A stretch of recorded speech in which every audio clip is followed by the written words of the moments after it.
आज दिनांक 18 एप्रिल वार गुरुवार आजच्या शेतकऱ्यांसाठी ठळक बातम्या व शेतकऱ्यांसाठी आनंदाची देखील बातमी आलेली आहे। जे व्हिडिओ शेवटपर्यंत पाहतील त्यांना संपूर्ण बातमी पाहायला मिळेल। त्यापूर्वी चॅनलवर नवीन असाल तर सबस्क्राइब करा। खूप सारे जण व्हिडिओ पाहतात परंतु सबस्क्राइब करत नाहीत। सबस्क्राइब केलं की रोज ठळक बातम्या या चॅनलवरती आपल्याला पाहायला मिळते। तर चला पाहूयात आजच्या ठळक बातम्या। यंदा पाऊस काळ उत्तम। हवामान विभागाचा दीर्घकालीन अंदाज 106% पाऊस पडण्याची शक्यता। राज्यभरातील तसेच देशभरातील शेतकऱ्यांसाठी आनंदाची बातमी। या वर्षी जे आहे ते हवामान विभागाने 106% पाऊस पडेल असं सांगितलेलं आहे। प्रोत्साहनपर अनुदानापासून हजारो शेतकरी अद्याप राहिले वंचित। पीक विम्याचे पैसे कधी मिळणार? पंतप्रधान नरेंद्र मोदी पीक विमा योजनेच्या अंतर्गत शेतकऱ्यांना फक्त 25% पीक विमा हातात पडला। 75% शेतकऱ्यांच्या खात्यात शिल्लक असल्याची आपल्याला तक्रारी पाहायला मिळत आहेत। त्यामुळे शेतकरी असा प्रश्न करत आहेत की प्रोत्साहनपर अनुदानापासून हजारो शेतकरी वंचित राहिल्याचं आपल्याला दिसून आलेलं आहे। रब्बी हंगामात 93 आधारभूत केंद्रावर होणार धान खरेदी। मक्यासाठी 3 ठिकाणी केंद्र। धान विक्री नोंदणीसाठी 30 पर्यंत मुदत। गतवर्षी 28,000 क्विंटल मका खरेदी तसेच गतवर्षी 2.25 लाख क्विंटल देखील आपल्याला पाहायला मिळत आहे। आता जर पाहायला गेलं तर आदिवासी विकास महामंडळाच्या आधारभूत किंमत खरेदी योजना अंतर्गत यंदाच्या रब्बी हंगामात धान व मक्याची खरेदी करण्यात येणार असल्याची स्थिती आपल्याला दिसून येत आहे। सर्वात मोठी बातमी केवायसी बाबत। केवायसी पोर्टल आता बंद। अवकाळी पावसाच्या या थैमानाने पात्र जर पाहायला गेलं तर प्रखर उन्हाची तीव्रता जरी कमी झाली तरी शेतकऱ्यांच्या पिकांचे नुकसान झाले।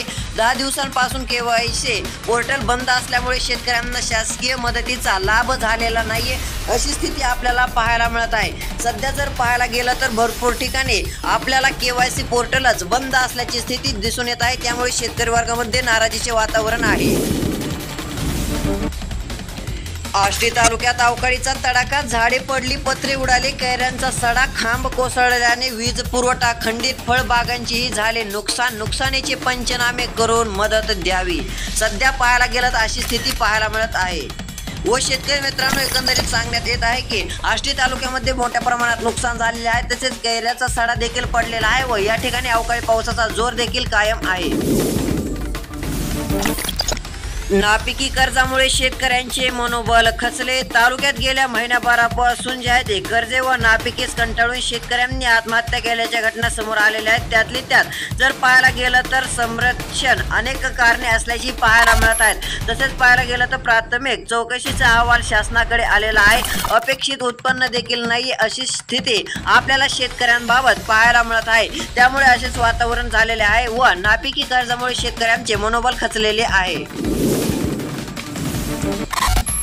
धानासाठी मिळणार एकरी 23,000चे कर्ज। या वर्षीच्या खरीप हंगामात धान पिकासाठी एकरी 23,000 रुपयांचे पीक कर्ज देण्याचा निर्णय जिल्हास्तरीय तांत्रिक समितीने घेतलेला आहे। त्यानुसार बँका कर्जाचे वितरण करणार आहेत। शेतीच्या खर्चासाठी जे आहे ते शेतकऱ्याला सरकारच्या दारात उभे होण्याची पाळी येऊ नये म्हणून असा निर्णय आपल्याला पाहायला मिळत आहे। आता धानासाठी मिळणार एकरी 23,000 कर्ज।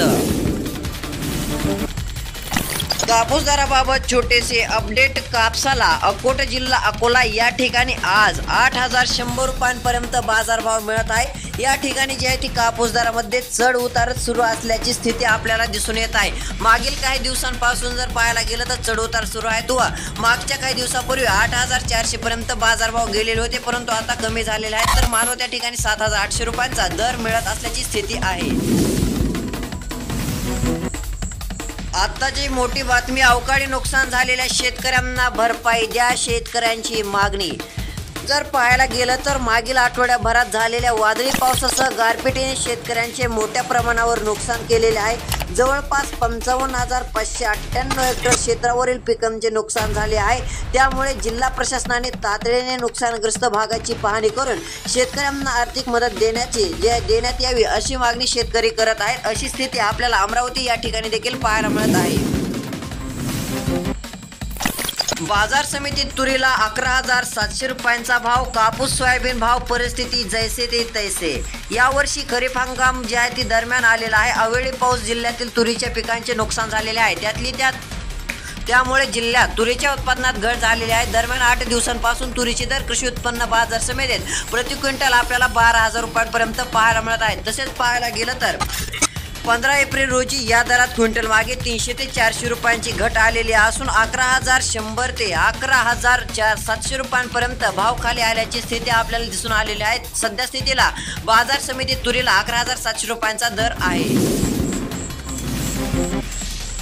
सोयाबीनचे दर काही वाढेनात शेतकरी वर्ग आला आहे पुन्हा चिंतेत। खासगी बाजारात 100 रुपयांचा फक्त मिळत आहे फरक। सध्या पाहायला गेलं तर वर्षभर हरभऱ्याचे दर क्विंटल मागे जे आहे ते 5,500 रुपयांच्या दरम्यान राहिलेले आहेत, परंतु आता पाहायला गेलं तर हमीभाव 5,440 रुपयांपर्यंत पोहोचलेला आहे। परंतु सोयाबीनची स्थिती पाहायला गेलंच तर सध्या स्थितीला सोयाबीनचे दर आपल्याला खूपच कमी पाहायला मिळत आहे। दिवसेंदिवस सोयाबीन दरामध्ये वाढ होण्याऐवजी काही ठिकाणी घटच होताना आपल्याला दिसून आलेला आहे। आता सध्या स्थितीला नगदी पीक असलेल्या सोयाबीनचे दर वाढण्याऐवजी काही दिवसांपासून कमी होऊ लागलेले आहेत, त्यामुळे शेतकऱ्यांच्या चिंतेत जे आहे ते अधिकच भर पडू लागलेले आहे। तसेच वर्षभरापूर्वी जर पाहायला गेलं तर 5,000पर्यंत जे आहे ते दर सोयाबीनला मिळालेला होता, परंतु यावर्षी जर पाहायला गेलं तर सोयाबीनचा दर भाव जे आहे ते 4,600 रुपयांवर येऊन ठेपल्याची स्थिती आपल्याला दिसत आहे। व एकंदरीत शेतकरी मित्रांनो पाहायला गेलंच तर आता सोयाबीनच्या दरामध्ये आपल्याला मागील काही दिवसांपूर्वी फक्त 200 ते 250 रुपयांपर्यंत वाढ झाल्याचं दिसून आलेलं आहे। मायबाप तुम्हीच सांगा शेतकऱ्यांनी करावं तरी काय? खत बियाणे व वीज बिलाचे दर कमी व्हावे शेतकऱ्यांची अपेक्षा। हमीभावाची गॅरंटी शेतकऱ्यांना मिळावी। कृषी पंपांना 24 तास वीज मिळावी। जर पाहायला गेलं तर कारखानदार आपल्या मालाचे हमीभाव सर्वांचे जे आहे ते अनुपयुक्त ठरवतात। तसेच अधिक दर पाहायला गेलं तर शेतकऱ्यांना मिळाला पाहिजे। शेतमालाला खर्चावर आधारित हमीभावाची गॅरंटी मिळालीच पाहिजे, तरच शेतकऱ्यांचे भले होणार असल्याचं सांगण्यात येत आहे। त्याचबरोबर खत बियाणे कीटकनाशक आदी दर सुद्धा शासनाने जे आहे ते नियंत्रणात केले पाहिजेत। जे सरकार या सर्व खाजगी गॅरंटी देईल त्यांनाच आपली पसंती राहील असं देखील शेतकऱ्यांचं म्हणणं आहे। तसेच आता पाहायला गेलंच तर सध्या स्थितीला आपल्याला खतांचे भाव वाढल्याची देखील स्थिती दिसून येत आहे। व शेतकरी मित्रांनो एकंदरीत पाहायला गेलं तर आता सध्या स्थितीला अवकाळी पावसामुळे शेतकऱ्यांचे खूप मोठ्या प्रमाणामध्ये नुकसान झालेले आहे, त्यामुळे शेतकऱ्यांची जे आहे ते हतबल झाल्याची स्थिती दिसून येत आहे। शेतकऱ्यांचे एवढेच म्हणणे आहे की आता सध्या स्थितीला आमच्या मालाला योग्य तो भाव मिळावा। सध्या स्थितीला सोयाबीन असेल, कापूस असेल, तूर असेल या पिकांना भाव मिळत नाही, परंतु तुरीला तरी सध्या स्थितीला चांगला भाव पाहायला मिळत आहे। परंतु सोयाबीन कापसाचे दर खूप घसरल्याची स्थिती दिसून येत आहे। दर वाढले पण शेतमालच नाही। सोयाबीन व चण्याच्या भावात आली सध्याला तेजी। शेतकऱ्यांकडे विक्रीसाठी राहिलाच नाही माल। आता पाहायला गेलं तर मार्चपर्यंत हमी दराखाली विकल्या जाणाऱ्या सोयाबीनच्या भावात एप्रिल महिन्याच्या दुसऱ्या आठवड्यात सुधारणा होऊन तेजी आलेली आहे। आता खुल्या बाजारात सोयाबीनचे भाव 4,600 रुपयांपर्यंत पोहोचलेले आहेत। सोयाबीनचे भाव हमी दरापर्यंत जे आहे ते चण्याचे भाव सुद्धा वाढ झाल्याची स्थिती दिसून येत आहे। सध्या एकंदरीत पाहायला गेलंच तर आता सोयाबीनच्या दरामध्ये दिवसेंदिवस काही ना काही प्रमाणामध्ये वाढ होत असल्याची स्थिती दिसून येत आहे, परंतु आता शेतकऱ्यांकडे सोयाबीनच राहिलेली नाहीये व कापूस देखील राहिलेला नाहीये व आता भाव वाढू लागलेले आहेत। अशी परिस्थिती आपल्याला दिसून येत असल्याचं सांगण्यात येत आहे। व सध्या स्थितीला जे आहे ते सोयाबीनचे दर आपल्याला जे आहे ते 4,500 ते 4,600 रुपयांपर्यंत पाहायला मिळत आहेत, तर काही बाजार समित्या अशा देखील आहेत की त्या ठिकाणी सोयाबीनचे दर 4,700 रुपयांपर्यंत पोहोचलेले आहेत। आता शेतकऱ्यांना फक्त 5,500 ते 6,000 रुपयांपर्यंत दराची अपेक्षा आहे। तर शेतकरी मित्रांनो आता एक छोटेसे अपडेट आहे। आता पीक विम्याबाबत पाहायला गेलं आता सध्या स्थितीला नुकसान भरपूर अवकाळी पावसाने झालेले आहे। तसेच आता मुख्यमंत्री एकनाथजी शिंदे यांनी जे आहे ते पंचनामे करण्याचे आदेश दिलेले आहेत। आता पाहायला गेलं तर अशी स्थिती आपल्याला राज्यभरातील भरपूर जिल्ह्यामध्ये पाहायला मिळत आहे। एक छोटीशी financial earning share market stock market विषयी बाबा रामदेव यांच्यासाठी गुड न्यूज। पतंजलीतील परदेशी गुंतवणूक काढली, शेअर मार्केटमध्ये आले अप्पर सर्किट। तर शेतकरी मित्रांनो रोजची रोज फायनान्शियल अर्निंग अपडेट असू द्या, शेअर मार्केट स्टॉक मार्केट असू द्या, शेतीविषयक बातम्या असू द्या, सबस्क्राईब नक्की